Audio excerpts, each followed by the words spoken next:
Спасибо, присаживайтесь. Спасибо. Слово для выступления предоставляется постоянному представителю Министерства юстиции в Конституционном суде Кыргызской Республики Джаркымбаеву Аязбеку Дулазбековичу.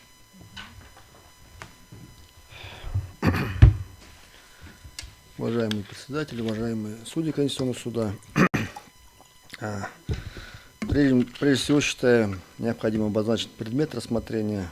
Речь идет не о проверке законности судебных актов, вынесенных по конкретному уголовному делу.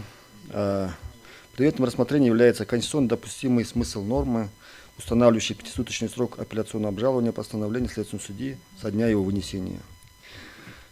Из материалов дела следует, что постановление было вынесено 1 апреля, так как мотивировочная часть была вручена лишь 4 апреля.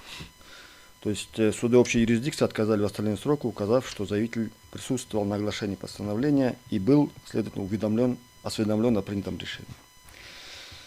То есть мы не даем оценку этим судебным решениям, эти обстоятельства важны лишь поскольку они демонстрируют модель применения оспариваемой нормы, способную затрагивать конституционное право на судебную защиту.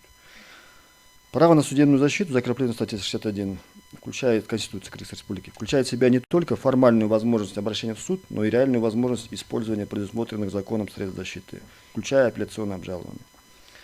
И установление процессуальных сроков, безусловно, относится к усмотрению законодателя, само по себе не противоречит Конституции.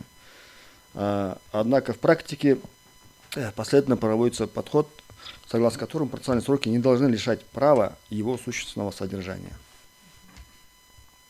Оспариваемая норма связывает начало течения срока обжалования исключительно с моментом вынесения судебного постановления. При этом закон не обязывает вручать мотивированное постановление в день вынесения, не устанавливает презумпции уважительности пропуска срока в случае задержки вручения, возлагает защиту нарушенного права на механизм восстановления срока, основанный на судебном усмотрении. В условиях краткого 5-суточного срока такая конструкция может приводить к тому, что значительная часть срока истекает до момента, когда лицо фактически получает возможность ознакомиться с мотивами судебного решения и подготовить апелляционную жалобу. Институт восстановления процессуального срока, предусмотренный ПК, является важной гарантией защиты прав участников процесса. Однако с конституционной точки зрения восстановление срока не может рассматриваться как универсальная компенсация, если базовое право на обжалование изначально поставлено в зависимость от усмотрения правоприменителя. Право на судебную защиту должно быть реализуемо по закону, а не только по усмотрению или по благосклонности суда.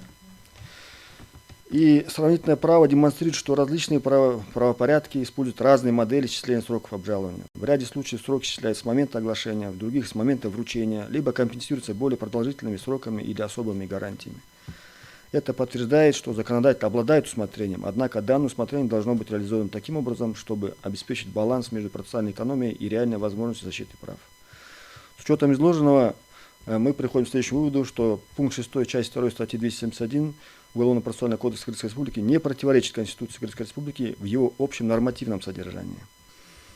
Вместе с тем, его конституционно допустимый смысл предполагает, что задержка вручения мотивированного постановления следственной судьи должна рассматриваться судами как объективное обстоятельство, подлежащее учету при решении вопроса о восстановлении срока апелляционного обжалования, с тем, чтобы право на судебную защиту сохраняло реальный и эффективный характер.